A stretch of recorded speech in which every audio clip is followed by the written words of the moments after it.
할렐루야. 4월 1일 수요 기도회를 하나님의 이름으로 예배합니다. 이 시간 모두 몸과 마음을 정돈히 하시고 하나님께 예배하도록 하겠습니다. 잠시 기도드립니다. 사랑과 은혜가 풍성하신 하나님 감사드립니다.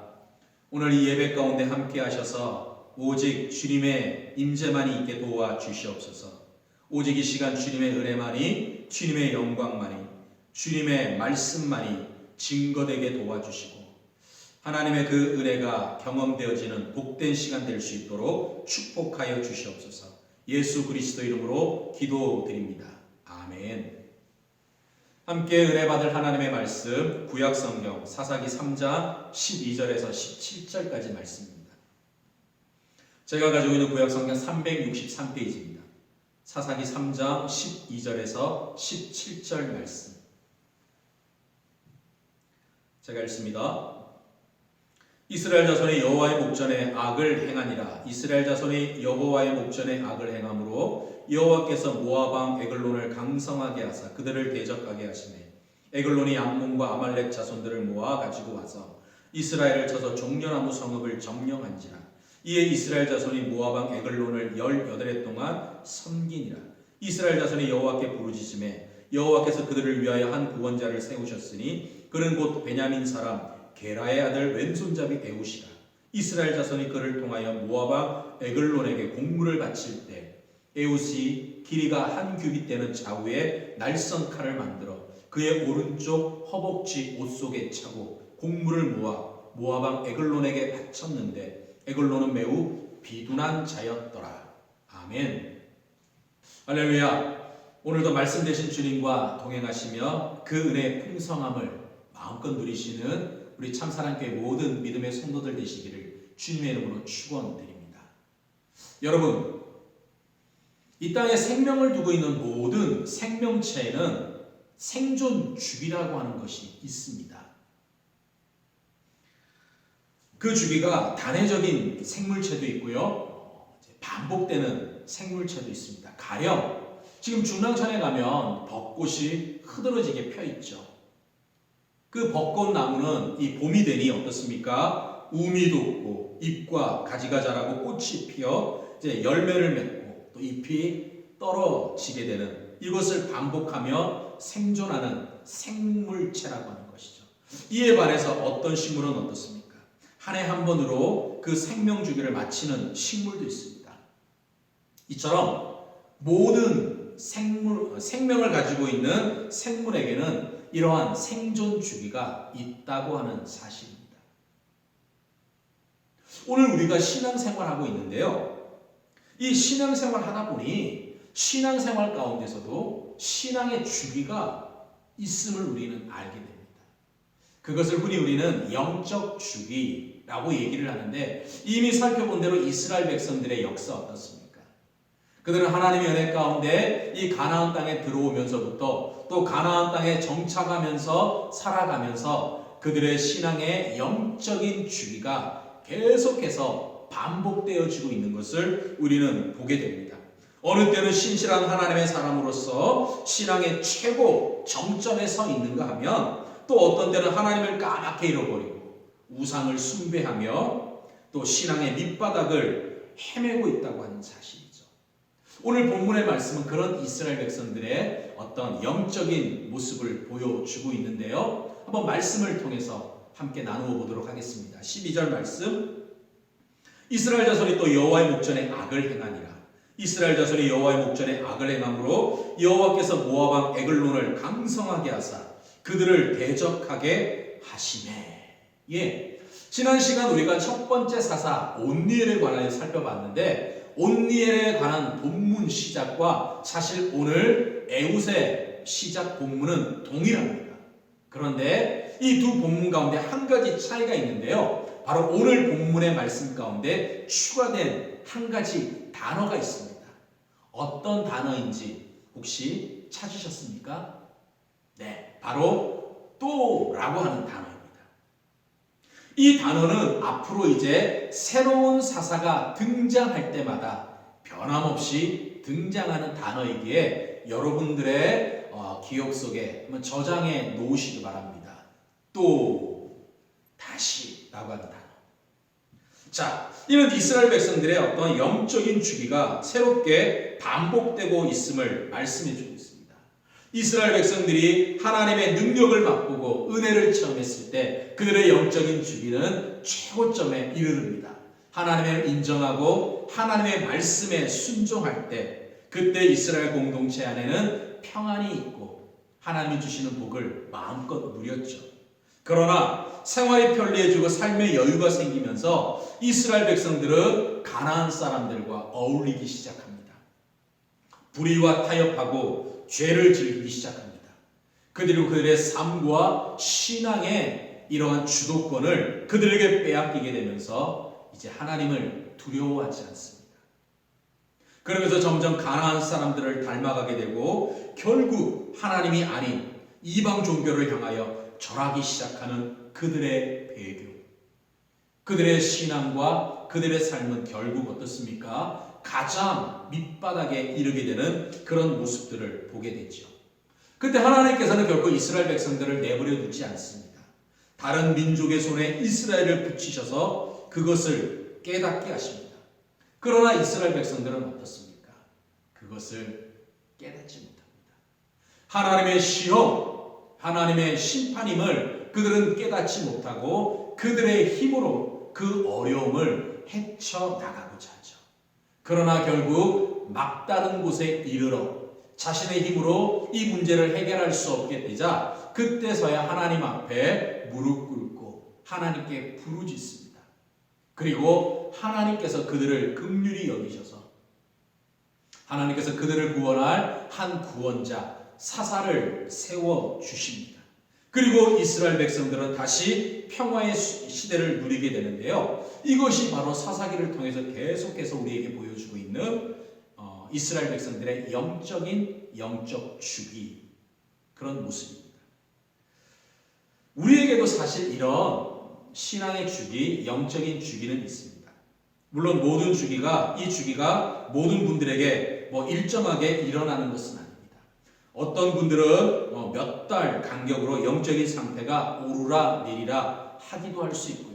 또 어떤 분들은 몇 년을 주기로 이런 영적 주기가 오르락 내리락 할 수도 있습니다. 오늘 이 영상을 통해서 예배를 드리는 우리 믿음의 성도들 가운데서도 여러 모양의 영적 주기 속에 살아가는 그런 신앙인의 모습을 우리 스스로 볼 수 있을 것입니다. 어떤 분들은 최고의 신앙의 행복을 맛보며 하나님이 주시는 은혜와 감격 속에서 신앙생활 하시는 분들도 있을 수 있고요. 또 어떤 분들 가운데서는 이런저런 이유로 인하여 시험 들어 마음에 갈등하시는 분들도 있을 것이고 또 어떤 분들은 뜨겁지도 차지도 않은 신앙의 상태, 미지근한 신앙의 상태로 여전히 교회에 출석하지만 하나님에 대한 열심도 없고 또 은혜에 대한 사모함도 없이 그렇게 신앙생활을 지속해 하는 분들도 있을 줄 알아요. 그러나 성경은 분명히 우리에게 말씀해주고 있다는 거예요. 우리의 신앙이 날마다 하나님을 알고 하나님을 만나고 그 하나님으로 말미암아 영적인 절정에 이르기를 성경은 우리에게 권면하고 있습니다. 그 말씀 가운데 한 구절이 전도서 12장 1절 말씀인데 제가 읽어드립니다.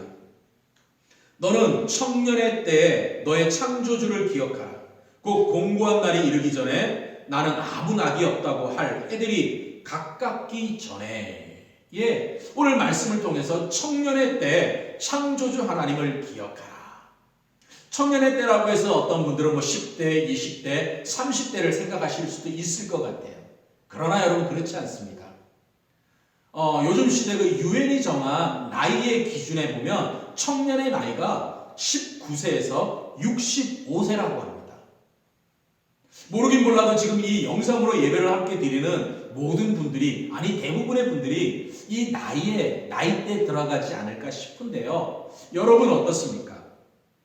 성경은 분명히 말씀하고 있어요. 더 늦기 전에 그 신앙의 정점에서 하나님의 역사를 날마다 체험하며 성령과 호흡하며 우리의 삶이 더욱더 거룩하여지고 성결하여지기를 성경은 말씀해 주고 있습니다.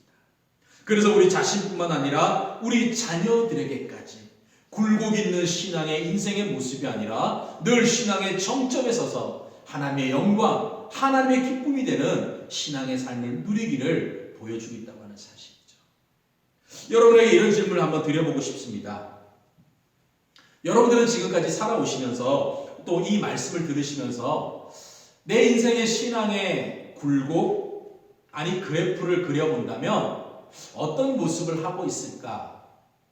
재밌지 않습니까? 한번 여러분들의 마음속에 내 신앙의 영적인 주기, 그 굴곡을 한번 그려보시기 바랍니다. 아일랜드의 조지 버나드 쇼라고 하는 분은요, 이런 말씀을 하셨어요. 나는 생을 다하기 전에 내 신앙의 영적인 모습이 활활 타오르는 횃불과 같은 신앙의 절정기의 삶을 나의 다음 세대들에게 물려주고 싶다. 이런 말씀을 하셨어요. 멋지지 않습니까, 여러분? 타오르는 그러한 불꽃과 같이 우리의 자녀들에게 아름답고 멋진 신앙의 마지막 모습을 보여주고 싶다. 혹시 이 영상으로 예배를 드리시는 분들 가운데 혹시 교사 선생님들 계시는지 모르겠습니다. 여러분들이 가르치는 아이들에게 그 연령대가 보통 유치부 같은 경우는 5살, 6살, 7살, 또 유초등부 같은 경우는 10살, 13살 정도, 중고등부 같은 경우 7살, 18살 그 사이에 있는 아이들이잖아요. 앞으로 그들이 예수님을 만나 신앙의 불꽃이 활활 타오르며 아름다운 영적인 불꽃을 터뜨리며 살아갈 날들이 적어도 그들에게는 50년, 70년 이상 남아있다고 하는 사실. 그렇다면 우리는 이런 아이들을 가르치실 때 이들이 과연 어떤 아이로 자라가기를 원하십니까? 이런 아이들에게 우리는 어떤 모습을 보여주기를 원하십니까? 우리가 지금까지 살펴봤던 이스라엘 백성들이 반복하는 그런 신앙의 영적인 주기들을 우리 아이들에게 보여주고 가르쳐주기를 원하십니까? 아니면 그들을 가르치는 선생님인 내 자신의 이러한 영적인 주기의 모습을 우리 아이들에게 보여주고 가르쳐주기를 원하십니까? 전도서 12장 1절 말씀처럼 또 조지 버나드처럼 정말 내 인생의 최고 절정기, 타오르는 불꽃과 같은 그 신앙의 모습을 우리 자녀들에게 보여주고 그것이 그들의 인생에 유지될 수 있도록 우리는 도와줘야 되고 가르쳐야 된다고 하는 사실입니다. 사랑하는 믿음의 성도 여러분, 어쩌면 오늘 성경 본문이 말씀하고 있는 말씀의 모습이 그 모습이 아닐까 싶습니다. 사랑하는 성도 여러분, 우리는 각자 신앙의 영적 주기가 절정에 이를 수 있도록 힘쓰셔야 합니다. 우리의 자녀, 우리의 다음 세대의 영적인 이 주기가 절정에 이를 수 있도록 우리가 보여주고 또 잘 가르쳐야 한다고 하는 사실이죠. 뿐만 아니라 신앙의 공동체인 우리 참사랑교회뿐만 아니라 이 땅에 하나님의 이름으로 세워진 모든 교회들이 정말 이 세상을 향하여 우리의 영적인 주기가 침체되어 있는 것이 아니라 하나님의 은혜 속에 날마다 하나님을 바라보며 하나님의 주신 기쁨과 영광을 세상 가운데 증거하며 살아가는 그런 교회가 되기를 위해서 우리는 교회를 위해서 또 함께 기도해 주셔야 된다고 하는 거예요. 이것이 오늘 이 시대를 살아가는 저와 여러분의 모습이기도 합니다. 그러기 위해서는 어떻게 해야 돼요? 늘 깨어 있어야 돼요. 기도하셔야 돼요. 하나님의 은혜를 사모하는 성도가 되어야 된다는 것입니다. 그렇습니다. 오늘 일어난 영적인 내 신앙의 주기가 늘 최정상에 서 있기를 위해서 우리는 어떠해야 될까? 오늘 말씀을 통해서 한번 살펴보고자 하는데 크게 두 가지를 말씀드리려고 합니다. 첫 번째는 우리는 하나님의 말씀에 민감해야 된다고 하는 사실입니다. 하나님께서는 이스라엘 백성들이 여호와의 목전에 악을 행하자 그들을 그냥 내버려 두시지 않으셨습니다. 하나님은 진노하셨고 그 진노가 어떻게 표출되고 있느냐? 오늘 성경 12절 13절 말씀 다시 보면 이스라엘 자손이 또 여호와의 목전에 악을 행하니라. 이스라엘 자손이 여호와의 목전에 악을 행함으로 여호와께서 모압 왕 에글론을 강성하게 하사 그들을 대적하게 하시매 에글론이 암몬과 아말렉 자손들을 모아가지고 와서 이스라엘을 쳐서 종려나무 성읍을 점령한지라. 하나님께서 이스라엘 자손의 악에 대해 심판하시기 위해서 모압 왕 에글론을 강성하게 하셔서 이스라엘을 대적하게 하셨다는 거예요. 사실 이 이스라엘의 광야 세대가 가나안 땅에 들어올 때 이 모압이라고 하는 나라는 결코 강성한 나라가 되지 못했어요. 이스라엘을 대적할 힘이 없었던 나라예요. 그것을 민수기에서 설명해 주고 있는데 민수기 22장 3절에 이렇게 말씀해 주고 있습니다. 모압이 심히 두려워하였으니 이스라엘 백성이 많음으로 말미암아 모압이 이스라엘 자손 때문에 번민하였더라. 예, 그래서 당시 모압 왕 발락이 발람에게 저 이스라엘 백성들을 저주하게 달라, 자기 신에게 그렇게 기도해라 라고 부탁했던 것을 우리는 잘 알고 있습니다. 그랬던 모압이 한 세기가 지나기도 전에 지금은 어때요? 이스라엘 백성들을 힘들게 하는 대적자로서 강력해져 있음을 성경은 말씀해 주고 있습니다. 그런데 오늘 성경에 보니까 누가 그렇게 했다는 거예요?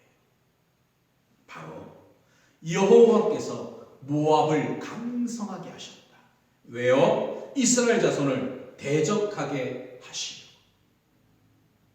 이 모압 왕 에글론은 한수도 떠서 어떻게 합니까? 이제 다른 나라를 연합군으로 끌어들여서 이스라엘을 칩니다. 그리고 종려나무 성읍을 차지했다라고 기록을 하고 있어요. 성경에 보면 종려나무 성읍이 자주 나오는데요. 여기가 어딘지 아십니까? 바로 이스라엘 백성들이 가나안 땅 첫 번째 점령했었던 성 어딜까요? 여리고입니다. 여리고성에 이 종려나무 성읍이 있다는 거예요. 그러니까 오늘 본문은 무엇을 얘기해 주고 있습니까? 가나안 정복의 역사가 완전히 원점으로 되돌아간 그런 모습을 우리에게 보여주고 있습니다. 물론 오늘 이 본문의 말씀이 그렇다고 해서 에글론이 이스라엘 백성들이 살고 있는 모든 가나안 땅을 점령했다, 그런 얘기는 아니에요. 그러나 최소한 여리고를 분배받은 베냐민 지파, 또 그 주위에 있는 에브라임 지파는 어떻습니까? 이 모압 왕 에글론의 이런 손아귀 안에 그 영향력을 지금 받고 있음을 우리는 알 수 있다는 겁니다. 그렇게 해서 이스라엘 백성들은 이 에글론을 무려 이제 18해를 섬겼다. 18년이라고 하는 긴 시간 동안 어때요? 제약을 받으면서 그들에게 조공을 바쳤다는 거예요. 첫 번째 사사 온니엘의 경우는 어떻습니까? 그가 등장하기 전에 이스라엘 백성들은 메소포타미아 왕 구산 리사다임에게 무려 8년 동안 조공을 바치고 압제를 당했어요. 그런데 또 하나님 앞에 범죄했던 이스라엘 백성들, 그들은 어떻습니까? 더 긴 18해 동안 모압 왕 에글론의 손아귀에서 그들에게 착취를 당하고 있는 모습이 성경에 보여주고 있다는 거예요. 왜 그렇습니까? 그들이 또 다시 하나님 앞에 죄를 저질렀다는 거예요. 반복되는 죄악의 늪에 빠졌다는 거예요. 이처럼 이스라엘의 범죄, 이스라엘의 배교가 반복되면 반복될수록 하나님의 심판과 그 강도는 점점점 더해짐을 우리가 성경을 통해서 앞으로 보게 될 것입니다. 오늘 이 대목에서 우리는 지혜로움과 어리석음이 어떤 건지를 분명히 깨달으셔야 됩니다. 지혜로운 사람은 어떻습니까? 지혜로운 사람은 이렇게 삶의 고통이 찾아오면 그것이 하나님의 경고인 줄을 깨닫고 하나님 앞에 나온다는 거예요. 하나님 앞에 무릎 꿇는다는 거예요. 하나님께 돌아온다는 거예요. 그러나 미련한 사람은 하나님의 경고를 깨닫지 못하는 거예요. 그래서 성경은 인간의 지혜로움은 어때요? 여호와를 아는 것이다 라고 말씀해 주고 있습니다.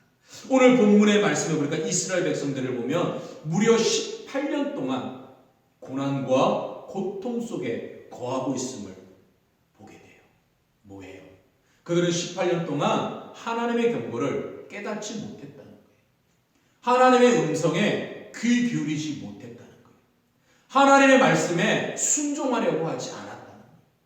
그러니 긴 세월 동안 그들은 어때요? 아까운 시간을 허비하고 있음을 보게 된다는 겁니다. 이스라엘은 그 18년 동안 모압 왕에게 조공을 바치고 노예로 살았어요. 자기들뿐만 아니라 자기들의 자녀들에게도 다음 세대들에게도 그 아픔의 역사를 영적 실체를 되물림하고 있다는 거예요. 얼마나 안타까운 현실입니까? 이런 모습을 바라보면서 이 시대를 살아가는 우리 믿음의 성도들, 이런 어리석음을 반복하지 않기를 주님의 이름으로 축원드립니다. 우리의 인생은 하나님의 영광을 위해서 살아가기에도 턱없이 부족한 시간이에요. 하나님의 복을 누리며 살기에도 짧은 시간입니다. 그런 우리가 얼마나 잘난 척하기에 이런 어리석음 가운데 있는지 우리 자신을 되돌아 보아야 한다는 것입니다. 바라기는 이 인생의 시간을 너무 많이 허비하지 않기를 주님의 이름으로 부탁드립니다.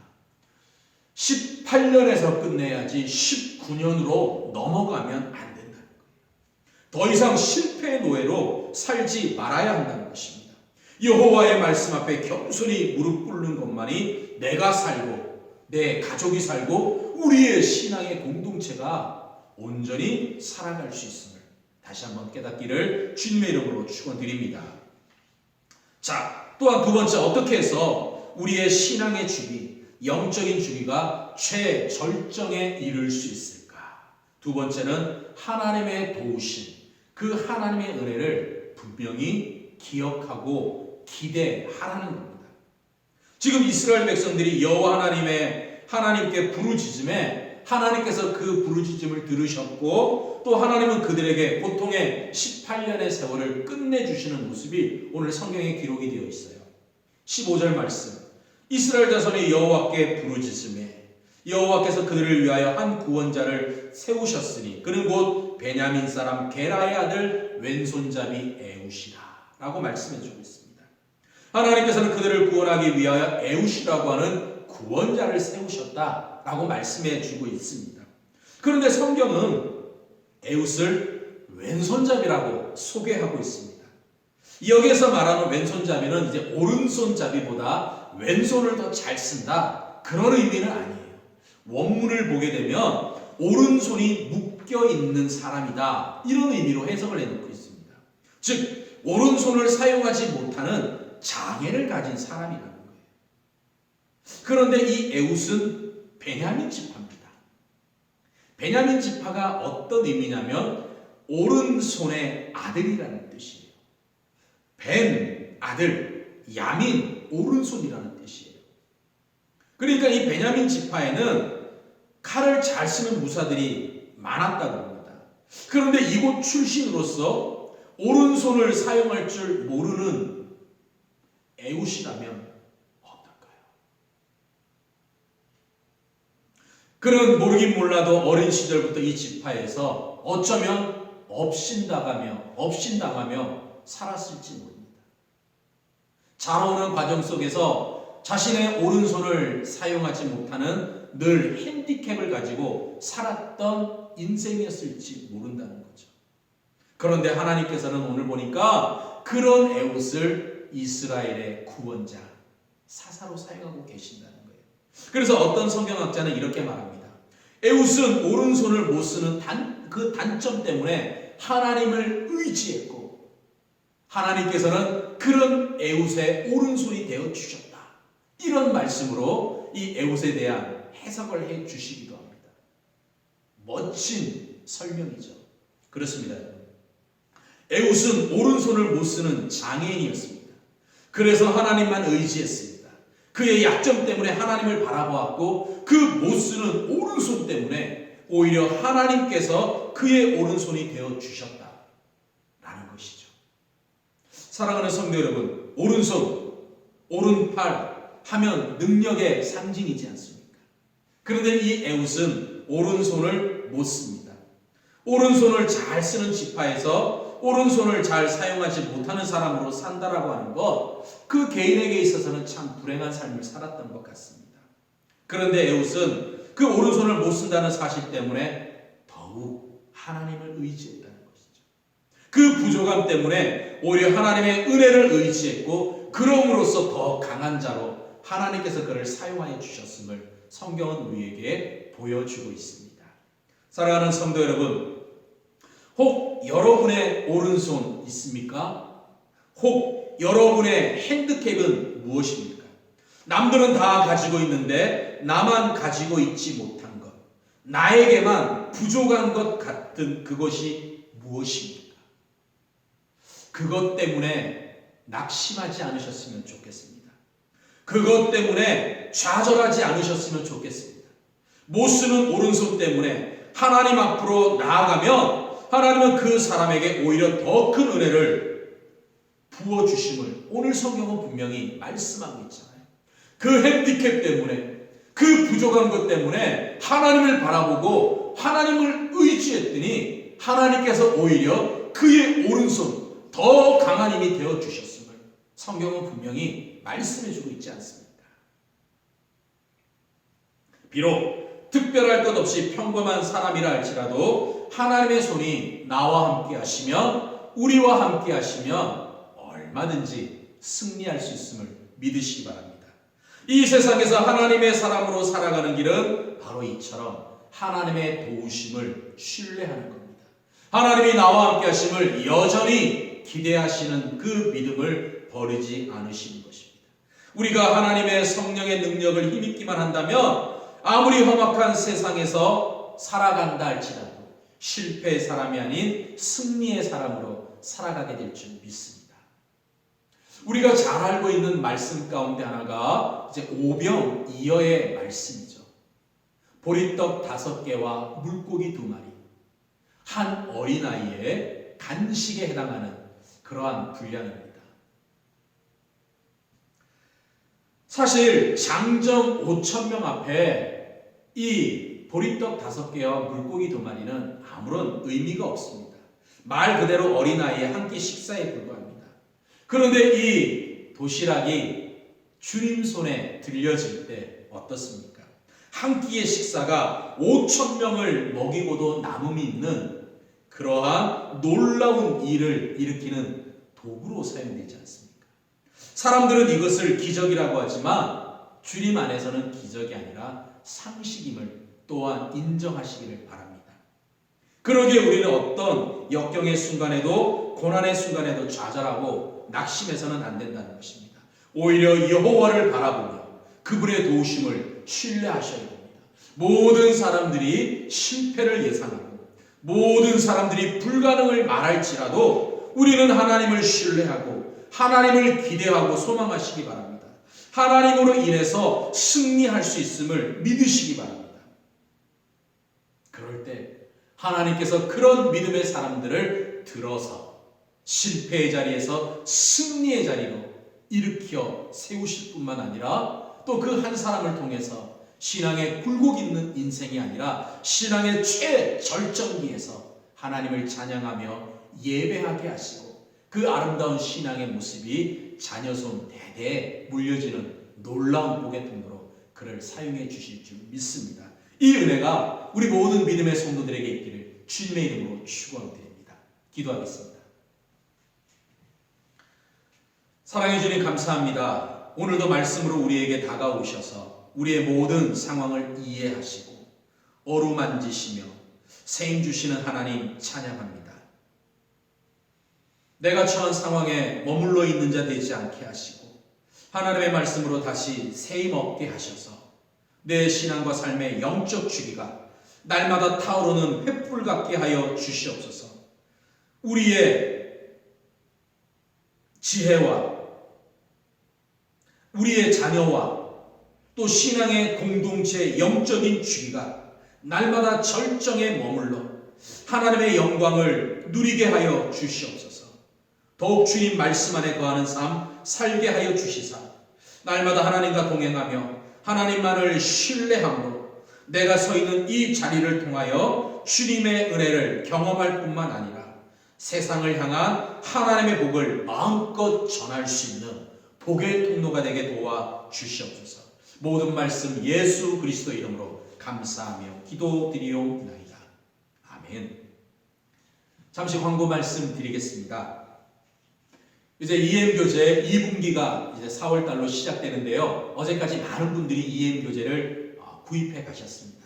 아직까지 EM교제를 구입하지 못하신 분들은 늦지 않게 구입하시고요. 또 각 가정에서 대표 되시는 한 분이 오셔서 가정 식구들의 또 인원수대로 사 가시기를 부탁드리겠습니다. 그리고 지금 현재 저녁기도회가 계속 진행되고 있습니다. 많은 분들이 기도하기를 원하시지만 좀 상황이 여의치 않아서 못 오고 계시는데요. 또 교회 오실 때 어떤 마스크를 쓰고 오시고 또 들어오시면서 손소독제 또 바르시고 또 예배당 안에서 거리두기를 하셔서 또 기도하시고 가셔서 여러분들의 영적인 갈급함을 또 주님이 주시는 은혜로 채우실 수 있기를 부탁드립니다. 모든 예배를 마치도록 하며 주기도문 하시겠습니다. 하늘에 계신 우리 아버지여, 이름이 거룩히 여김을 받으시오며 나라에 임하옵시며 뜻이 하늘에서 이룬 것 같이 땅에서도 이루어지이다. 오늘날 우리에게 일용할 양식을 주옵시고 우리가 우리에게 죄 지은 자를 사하여 준 것 같이 우리 죄를 사하여 주옵시고 우리를 시험에 들게 하지 마옵시고 다만 악에서 구하옵소서. 대개 나라와 권세와 영광이 아버지께 영원히 있사옵나이다. 아멘.